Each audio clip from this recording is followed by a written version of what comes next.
Happy Sunday, everybody. Welcome back. Today we are repowering a Craftsman Edger. I've had this in other videos. I'm going to come down this way a little bit. Other videos of messing with the Tecumseh engine. Got a lot of it ironed out, but I have some type of an oil leak somewhere in it that leaks sometimes, and sometimes it doesn't. I've never seen that before in a small engine, but apparently it, you can go 2 or 3 days, 4 days, 5 days, no big deal. 2 days later after you use it, there's a little bit of oil coming from somewhere. I can't find it. So I just decided, you know what, I'm tired of messing with this engine. Let's try something different. Let's try something different. So I'm going to show you what the different I'm trying, and I'm also going through some other preventive maintenance stuff that I found a bad bearing in the I'm going to call it the blade head or whatever. That's not what they call that, but anyway, I'll show you guys here in a minute. So let's show you the repowering part first.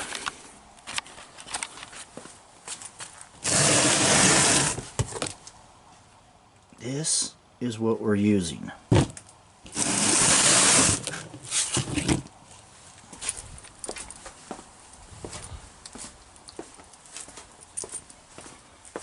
It was not too dark. This is what I had. I'm still trying to find it. Like today it hasn't leaked. I don't get it. I don't know. It still runs fine. Yeah, I think I'm going to possibly rebuild this little guy. Maybe I want to find out why there's so much oil coming into the head. Whether the rings are bad or the cylinder's bad, which I don't think it is, or if they just in assembly reposition the ring, didn't position the rings correctly, so oil's blowing by. I don't know. I'm going to tear that apart, maybe mess with that. But until then, what is this? This is the Predator engine. And yes, it's brand new. I took it apart because I had to run the kill wire. We'll show you that here in a minute. Obviously this doesn't always fit. It's quite a bit wider than the old engine, so I had to do some modifications.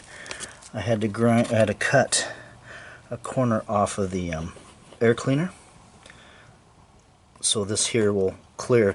When you put the belt on it, it literally has like maybe 1/8 of an inch between this and here, but with it running and stuff, it doesn't hit, and it has enough room to move in there, so that part's fine.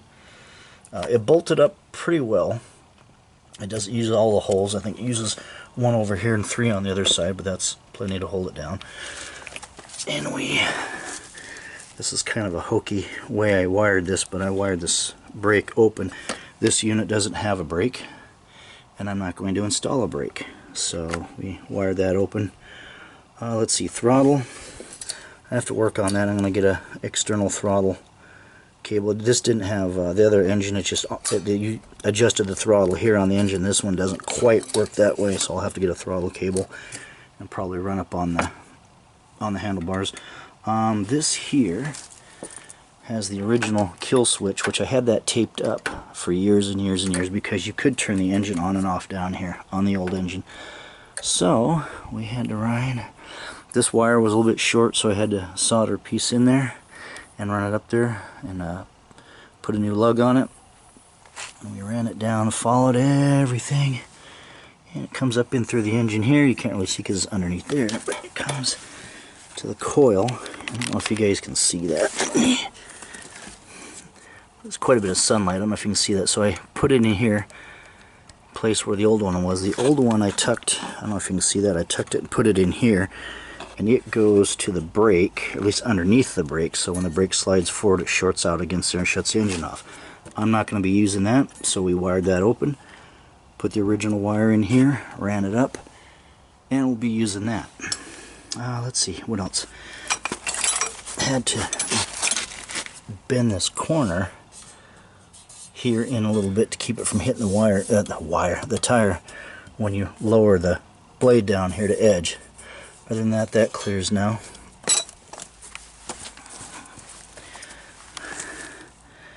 Nothing really I had to do on this side. I've already run it for about 3 hours, 2.5 hours, already done its first oil change. Going to run it again, and then we'll go ahead and do another oil change. And so far, I did not start on the first pull. I blame that on the fact that you don't have a lawnmower blade. This, even though this is a different engine, it acts very similar to the Tecumseh. It's interesting. Let's see. I mean, I don't know if you guys can see this. I don't know if you can see that, I ordered a new pulley. I kind of beat that pulley up, getting it off of the engine. This is a two-piece type deal, and it's really, really thin. I've never seen that before. I'm used to steel or cast iron pulleys that are really heavy duty. This is not. So I beat it into submission. It's enough to run this, but I'm afraid that if I run it too long, I'll destroy the belt. So I did order another one from the heck is it? Replacement Parts. Replacement Parts still had a listing for this, so hopefully it's the original. We'll stuff that on there. And other than that, that's good to go. Now, since we had this puppy apart, I decided to check the, I'm going to call it the drive shaft. That's not what it's called, but the axle here. Got two bearings on here. Now these are both new. I just pressed that one on. This one, you tap into the block part first, but I wanted to see what was going on. The inner bearing, or I guess that's the inner bearing. The inner bearing was fine. The outer bearing where the blade is at has got issues right here. And this isn't anything that just happened. This has been this way. Apparently when they assembled it, somehow, from the looks of it, they had something and they were like trying to drive it in there, and they drove it in on this ring and broke it. Because you can see it's pushed in. And then, like I said, this didn't just happen, so and the bearing definitely, it works, but it's definitely loose, and it will only be not too long before that shot altogether. Now here's the weird part. See these guys right here? These bearings? I had these. These are for idler pulley on my U-Haul for the serpentine belt. And I'd replace those, and I bought two extras just in case, because they pop. You can pop them right in and out and replace them in hardly any time at all. So I saw these and got the number off them. I thought, let me go check these. And in my toolbox, these numbers match these guys right here. I was blown away. This bearing is so it rattled. Can you hear that? I don't know if you can hear that. It was time. So I got two fresh bearings. I didn't have to go buy them. I'm happy about that. Cleaned. I don't know if I already showed you guys this or not.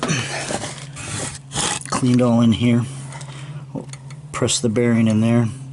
Tap it in from the other side. Get it in there, and that'll be all brand new motor. Already ran it. Seems to run pretty good. It's quieter than the Tecumseh. A little bit smoother till you put all this on here, and then it rattles about the same. Yeah. I'll put that back. Like I said, the only reason I took all this stuff apart was to run that kill switch wire. I've already run a tank through it, and I'll run it some more. Let's see. I get the bearings. I get the pulleys probably sometime this week. Ordered it. What did I say? It was replacement parts. So hopefully we'll get that pulley. I also ordered a new belt. They have, apparently they still have the stock belts. I couldn't find the belts locally, which kind of shocked me. I guess they're all different. I mean, I know they're going to be different, but I was shocked they didn't have that. And Sears isn't around anymore, so you can't just go to Sears and order from them. Anyway, or go pick one up locally anyway. That's all I got. Just showing you guys what I'm doing. Like I said, so far it runs pretty good. I can't wait to get these new bearings in here and get that pulley. And it's all good for another 23 years.